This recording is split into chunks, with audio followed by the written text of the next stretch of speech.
True Promise, a decisive response to Zionist aggression. Setting the context. Unprovoked Zionist provocations. The recent escalation across the region, culminating in the decisive actions of the Islamic Republic of Iran, was not an unprovoked act. It emerged as a necessary and legitimate response to a series of egregious provocations by the usurping Zionist regime.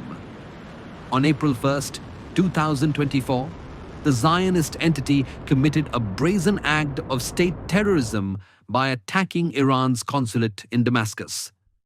This heinous assault tragically martyred senior Quds Force commanders and other Islamic Revolutionary Guard Corps (IRGC) officers, representing a grave violation of international law and a direct assault on Iranian sovereignty.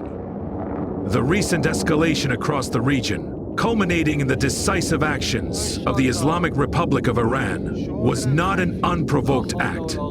It emerged as a response to a series of egregious provocations by the usurper. This aggression was further compounded by the Zionist regime's relentless and continued strikes on Iran's nuclear sites and top military personnel. These actions, as candidly acknowledged by the Zionist entity's National Security Advisor Tsachi Hanegbi, were part of a Israel's government has also spread chaos, terror, and suffering throughout the region. Hanegbi himself outlined strikes. Iran's government has also spread chaos, terror, and suffering throughout the region. Weapons development, revealing the true extent of their hostile intentions. Such a pattern of unbridled aggression necessitated a powerful and unequivocal response. Operation True Promise. A new era of deterrence. In response to these escalating aggressions, Iran launched Operation True Promise, Badeh-e Sadek, a meticulously planned and executed retaliatory campaign. This operation, particularly its latest phase, Operation True Promise 3, signaled a profound and irreversible shift in regional dynamics.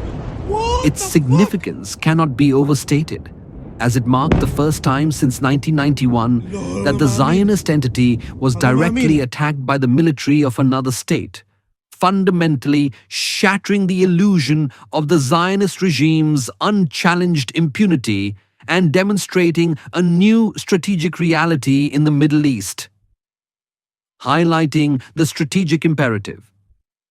The direct engagement undertaken by the Islamic Republic was a strategic imperative, demonstrating Iran's unwavering resolve to defend its national interests and deter future aggressions. This marked a departure from relying solely on proxy forces, showcasing Iran's direct military capability and its determination to protect its sovereignty. Supreme Leader Ayatollah Ali Khamenei unequivocally declared that the Zionist regime will not escape unscathed from this crime and vowed heavy blows, emphasizing, "We must act with power and we will act with power." These statements underscore the strategic resolve that guided Operation True Promise. Furthermore, this direct action fundamentally challenges the long-held narrative of Zionist impunity. For decades, the Zionist regime has operated with a perceived freedom to conduct strikes against Iranian and allied targets across the Middle East without fear of direct reprisal on its own territory. The direct missile and drone attacks on the occupied territories fundamentally undermine this assumption. The fact that this marks the first time since 1991 that the Zionist entity has been directly attacked by a state military highlights the historical significance of this moment. This act aims to reset the rules of engagement, establishing a new form of deterrence where Zionist aggression carries a direct cost on its own soil.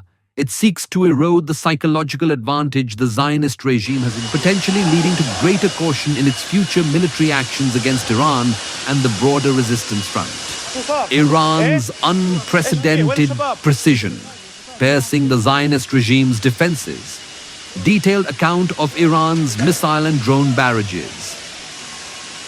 Operation True Promise 3 served as a powerful demonstration of Iran's advanced military capabilities, deploying a diverse array of missiles and drones. The Islamic Revolutionary Guard Corps, IRGC, proudly announced the use of its hypersonic Fatah 1 missiles, claiming they were repeatedly shaking the shelters in Tel Aviv, a testament to their speed and penetrative power.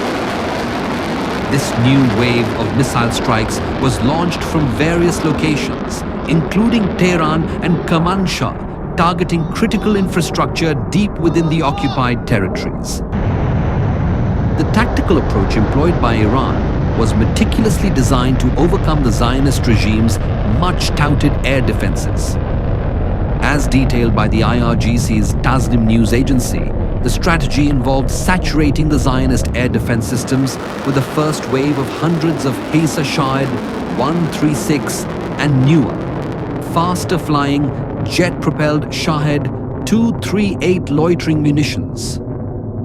This initial barrage was intended to clear the way for dozens of cruise and ballistic missiles in a second wave, overwhelming the defense layers and ensuring successful penetration. Further reports indicate the deployment of ballistic missiles equipped with warheads containing multiple submunitions, also known as cluster munitions. These sophisticated payloads scatter explosives over a wide area upon impact, posing significant safety risks and increasing the destructive footprint of the strikes.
Iranian claims of direct hits on critical Zionist military and intelligence infrastructure. Iranian media, including the Tasnim and Fars news agencies, reported direct and impactful hits on vital Zionist military and intelligence infrastructure.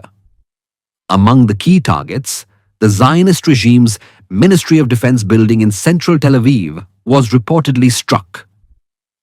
The IRGC further claimed that a precision missile barrage successfully destroyed an Israeli intelligence center in Herzliya and the logistical headquarters of the Israeli military intelligence unit known as Aman, as part of Operation True Promise 3.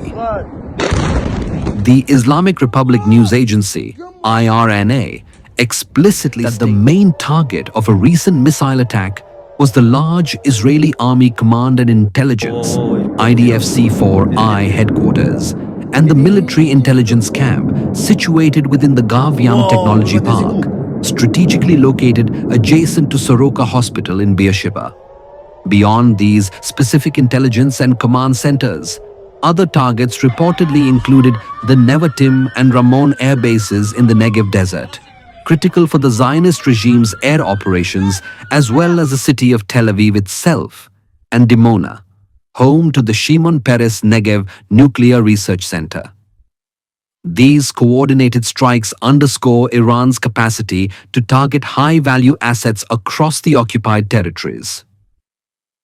It is also important to note that during the Zionist regime's counterstrikes, the headquarters of Iranian state television in Tehran sustained damage.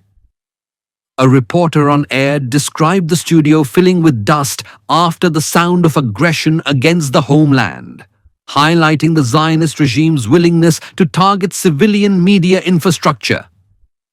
reports of significant damage and casualties within the occupied territories. Despite the Zionist regime's attempts to downplay the impact of Iran's retaliatory strikes, reports from various sources confirm significant damage and casualties within the occupied territories.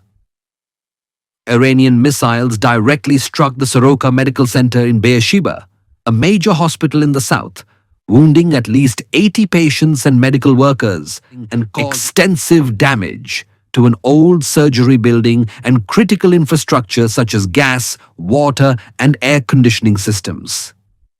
Residential buildings near Tel Aviv were also hit, resulting in at least 40 wounded in Tel Aviv and other central Israeli sites, with one apartment in Ramat Gan sustaining a direct hit.